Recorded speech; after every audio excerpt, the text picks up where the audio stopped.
So my name is Katrina Calder, or Katrina Fiorella as it is on my book, my maiden name. And I'm the author of Zodiac Chronicles and Calliope. And you're here at the New England Authors? Here at the New England Authors Expo, Okay. yes. What do you think of the event so far? I've been doing this event before COVID. They used to do them. And that was kind of my first time getting into it, so it was all new. I learned a lot.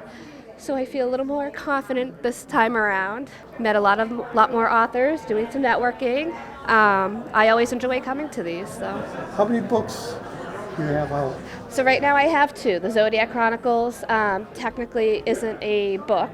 It's an ongoing web series that's being published through a reading app called Mithril. And then I have my debut novel, Calliope.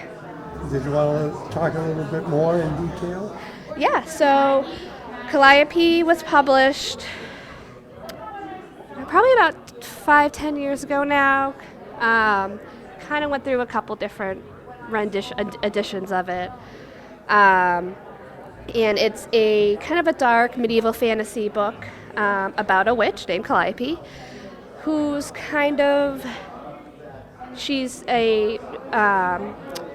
she was a creation. She's not natural born. She was created by her master Scarletta, a witch, kind of with just the purpose of getting revenge on a kingdom. And it's really just about her adventure through the world, her finding her place in the world and kind of discovering, what she believes is right and wrong, black and white. And it's kind of her story and how she becomes to be the hero that she will be. The Zodiac Chronicles is kind of the opposite of that, where it's more of a contemporary fantasy. Brand new, just came out 2 days ago. Kind of a new style for me as well. Like I said, it's a serialized web series, so it'll be posted 2 episodes a week. And it's heavily based on Greek mythology. It's about 12 mortal humans who have a connection to the zodiac. So of course each one has their own zodiac partner, and their zodiac partner kind of allows them to use special powers that are connected to the Greek gods. And really they're just regular everyday people that are about to save the world from ancient Greek legends of the Gigantes that are here to take over the world. You said this was more of an internet type thing? Yes, so you need to download. Do you do a podcast or any of that stuff? Yes, it's just a reading app. It's called Mithril, and you can just go on. There's lots of other stories on there as well, and read this one, read other stories. Usually they post like 2 episodes a week from each story. So you can just read. It's nice because it's kind of reading on the go. You can just get a quick little chapter every week, and with a nice cliffhanger at the end to draw you back in for the next week. Yeah. So I'm on Facebook, Instagram, Twitter. I do have a Patreon as well. I can be reached through the Mithril app, and my website is klinks.card.co. All right, so if you could start with your name. All right. Sally Chetwynd. Nice. Yeah, I've been associated with the New England Authors Expo for, I think since about 2015, and I've attended a couple of the Authors Expos back in the day before the world came to an end. And I think I wasn't available last year when they had it here, this particular event, so I thought, ooh, it's coming up this year, I'm going to join. So here I am. Excellent. Talk a little bit about what you have brought to this event.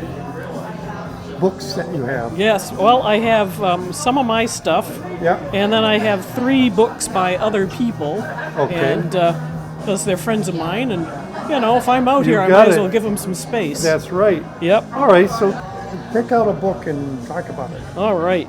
This one is my second published novel, The Sturgeon's Dance. It was my first started novel, but I started it in like 1983, and I got kind of lost in the woods, and I didn't know what the premise was. I didn't know what the ending was. So then an idea for another book came along about 10 years later, and I thought, I'll work on that for a while. So I worked on that for a while, and that was Bead of Sand. And I had started a little writing group with a friend of mine, a World War II veteran who just passed away a couple of about 2 months ago, a month and a half ago, and I miss him terribly. But the two of us would sit around of an evening and drink a lot of hot tea, black tea. He had no use for green tea, and we would talk writing. And he had a wonderful writing style. He had the most amazing life experience, and so he said, who wants to listen to an old man talk about his experiences? So he started putting all of his life experience into novels, and fascinating stuff. And so he told me at one point, he says, well, I've signed a 2-for-1 deal with one of these self-publishing firms. He says, my novel is going to be one of those, yours will be the other. Otherwise, you're never going to edit or finish it. And he was right. So it finally got done. And that came out in 2014. And then a few months later, in a dream, the characters from the first story came to me and they said, don't forget about us, please. Yeah, right on. So I figured, well, even though the premise was fuzzy and there was no ending, the characters had built enough that they had their own personalities. So there's a connection between all the books. Yeah, so I got back to work on that story. Could you give me more detail as to what the books are about?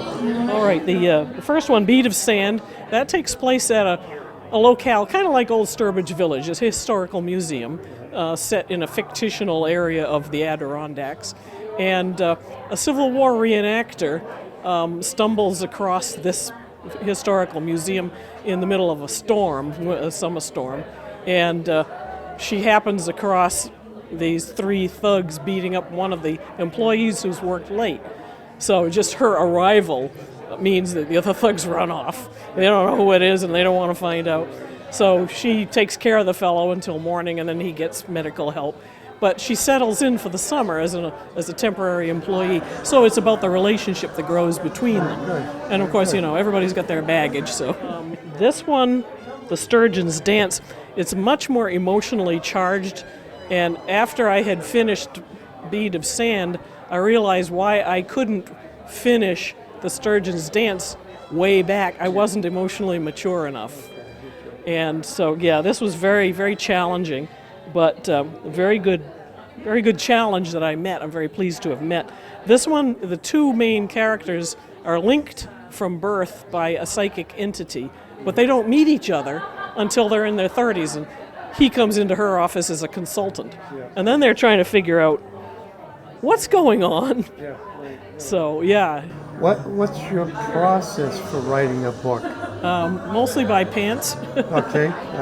Yeah, actually. Just do it? Yeah, just do. Well, the scenes come to me, so I just write them, okay. and they may or may not be connected.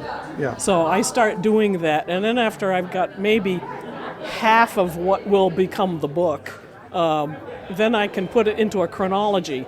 Then I have a sense of how to tie them together. Okay. Is it like a full-time job type of thing? No. That's why it took so long for these to get done. Life got in the way. Sure. So do you have some contact information or a way for people to find your books? Yeah, these are available on Amazon, and I have a card. I'm doing business now. I'm retired from the 9-to-5 thing, so I'm doing business as a copywriter and copy editor, and so the fun writing is on the side. Do they sell in a bookstore or anything like that? You could go into Barnes and Noble and order them. Okay. Yeah, I haven't really done any marketing. Too busy doing other things. Yeah, I mean, a lot of people don't do that anymore. Yeah. It used to be the only way. Now it's Exactly. Yeah. other ways to do it. Oh, thank you very much. Well, thank you.